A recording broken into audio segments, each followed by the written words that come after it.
সব মছলা দিয়া হৈ গ'ল এতিয়া আছে গৰম মছলা অকণমান দিব লাগিব চলি দিয়াহে ভাল গৰম মছলা দিব পাৰিছে গৰম মছলা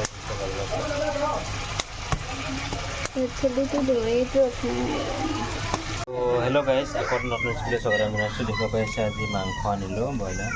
আজি মানে জুইত বনাওঁ বুলি ভাবিছোঁ সদায় মানে কাৰেণ্টত বনাই খাই আছোঁ সেইটো মানে জুইত বনাই খাম মাংস ধুবলৈ হৈ গ'ল এয়া তেল দিলোঁ আহি গাইজ এতিয়া পিঁয়াজ দিলোঁ দেখিব পাৰিছে আজি মানে জুইত বনাই খাম বুলি ভাবিছোঁ পিঁয়াজ দিলে আকৌ দিব পিঁয়াজটো অলপ ভাজি সকলো দিম আৰু এতিয়া মাংসখিনি দি দিছোঁ দেখিব পাৰিছে পিঁয়াজটো অলপ মানে পকিছে আৰু ফ্ৰাই কৰা হৈছে সেইকাৰণে এতিয়া মাংসখিনি সদায় মানে গেছত বা কাৰেণ্টত বনাই খাই আৰু আজি মানে জুই বনাইছোঁ বহুত দিনৰ মূৰত জুই বনাই খাবৰ কাৰণে মন গ'ল আৰু সেইটো কাৰণে জুই বনাইছোঁ আৰু আমাৰ ৰুমত নহয় বেলেগৰ ৰুমত আৰু তো ইয়াত চিকেন মছলা দিছে দিব পাৰিছোঁ গাইজ জুইত বনাই আছোঁ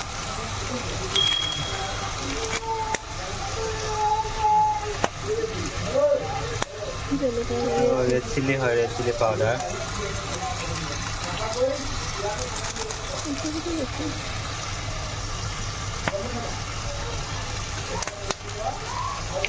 জিরা পাউডার তো মছলাখিনি মানে দিছোঁ অলপ অলপকৈ মিলাই দিব লাগে মছলা চব গৰম মছলা তো গৰম মছলা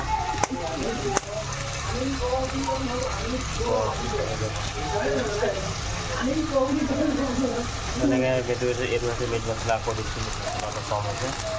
তেনেকৈ চব মছলা দিয়া হৈ গ'ল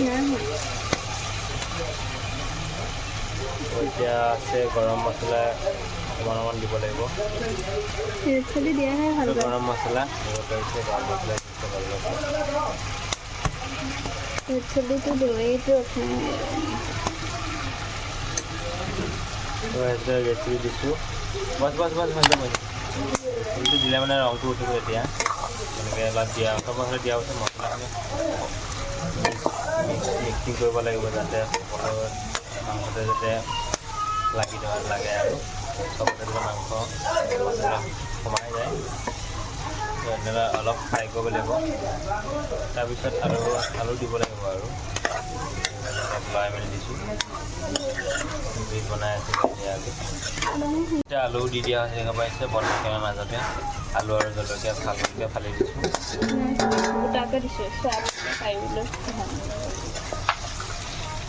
দেখা পাইছে আলু আৰু জলকীয়া দি দিছোঁ গোটাকৈ আলুখিনি অলপ সোনকালে দিছোঁ যাতে সিজিবৰ কাৰণে তেতিয়াহে মানে সোনকালে নহ'লে দেৰি দিলে অলপ নিসিজে আৰু অলপ টাইম লাগে সিজোতে দি দিয়া হৈছোঁ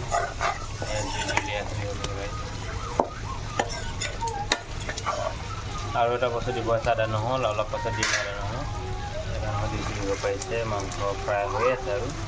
আলু সিজিবলৈ টাইম লাগিব অলপ আদা নহ'ল দি দিছোঁ আৰু যাতে গোন্ধটো মাৰিবৰ কাৰণে ফ্ৰাই দিছোঁ ফ্ৰাই কৰি লওঁ ফ্ৰাই কৰি লাষ্টৰ টাইমত পানী অলপ দিম আৰু তেতিয়া ভাল লাগিব জুই বনোৱা টেষ্টেই বেলেগ আমি অসমীয়া মানুহবিলাকে তাত প্ৰায়ভাগ জুই বনোৱাই খাওঁ ঘৰত থাকিলে বাহিৰত আহিলে কেতিয়াবা প্ৰব্লেম হয় সেইটো কাৰণে আজি বহুত দিনত জুই বনাই খাইছোঁ মানে বনাইছোঁ আৰু খাম অলপ পাছত বনাই আছোঁ মানে ভাতটো হৈ গ'ল মাংসটো বনাই হ'লে আৰু খাম আৰু যেতিয়া দিব পাইছে মাংস ফ্ৰাই হৈ আছে অলপ সিজিছে আৰু আলু আৰু অকণমান টাইম লাগি দিছে কাৰণে পানী অকণ দিছোঁ আলু সিজিছে দিব পাৰিছে আৰু টাইম লাগিব পানী তাৰপিছত ফ্ৰাই কৰাৰ পাছত পানী দিম তাৰপিছত আৰু অলপ টাইম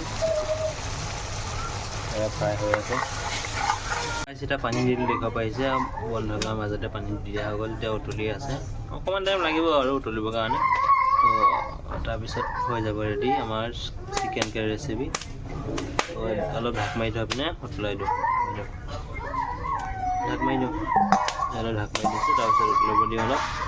আমাৰ তৰকাৰী হৈ গ'ল তো এতিয়া ভাত বাঢ়ি লৈছোঁ নিমখ জলকীয়া নেমু ভাত বাঢ়িলে দেখিব পাৰিছে এয়া তেতিয়া খাওঁ আৰু